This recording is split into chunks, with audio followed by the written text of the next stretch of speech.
from film and just a little bit of familiarity with the Browns, what did you think of Tayshaun Gibson last year, and what do you think about partnering with him? I actually didn't know much about him before I got here. I know that he was like number 5, 6 in the league interceptions. You know, sometimes that can be deceiving.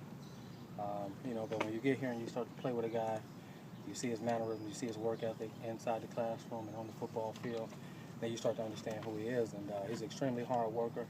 I didn't know he was 23 years old, a very extremely young guy, you know, for the things that he's achieved in the league already. So, you know, I'm just here to help him get across that water. And when I say get across that water, let's get to the Pro Bowl. And when you get to the Pro Bowl, that means that you've stepped your game up to another level, and that's what I'm here to help him do. How good can the secondary be if you get some contributions from these young guys at corner? I believe we can be top-notch, you know, but there's still a lot of work to be done. We still have to, you know, play and get with each other in the classroom a lot more so that we know that what each other is thinking on each and every play. And if somebody makes a mistake, we have to be able to cover for them as far as safety. So, you know, we can have one of the top secondaries in the National Football League. And right now we have that on paper, but you still have to put that on the field. What was your reaction when the Browns picked Justin Gilbert at number 8, and what are your initial impressions? My reaction was, you know, like anybody else's. You know, I was excited. Extremely, extremely talented guy.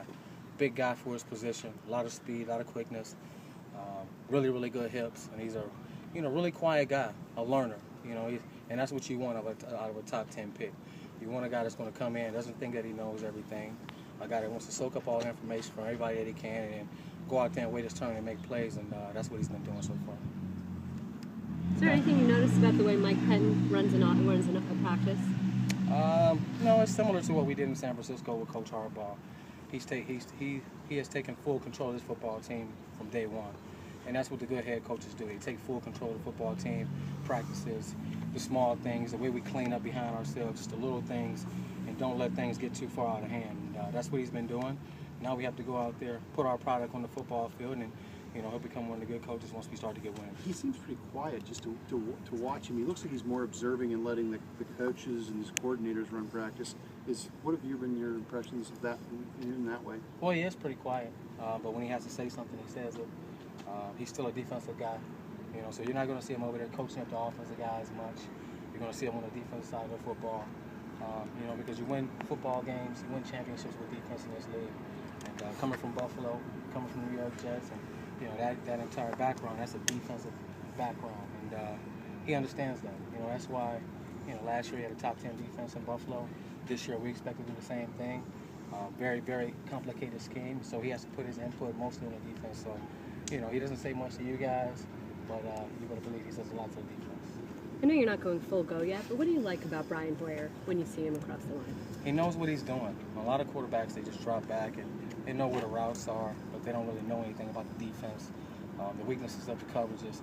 That's why you see guys like Tom Brady, you see guys like Aaron Rodgers. These guys know the weakness of the defense. They not only know the offense, but they know the weakness of the defense and what you're trying to do to them, and that's how they can pick you apart. And, you know, he's not at that level yet, but he knows a lot of things. And me and him, we go back and forth. In the weight room, he'll come up to me like, man, you really tricked me on this disguise, and why did you do that? And I ask questions, and that's what the good quarterbacks do. So hopefully he continues to ask questions, continue to, you know, get better and better, and then we'll see what happens with the quarterback competition. Do you root for a Cleveland guy? Yeah, I root for a Cleveland guy, but I also root for Manziel. You want the best guy on the football field. And if, you know, this league, one play, the backup can be the starter.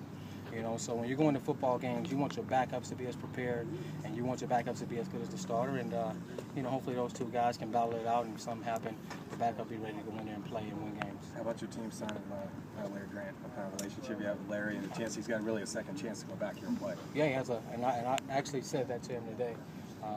Larry filled in a lot for us in San Francisco when Navarro Bowman would go down with an injury. When Patrick Willis would go down with an injury, he would step in and come out with 12, 14 tackles, a sack, interception, forced fumbles to win football games.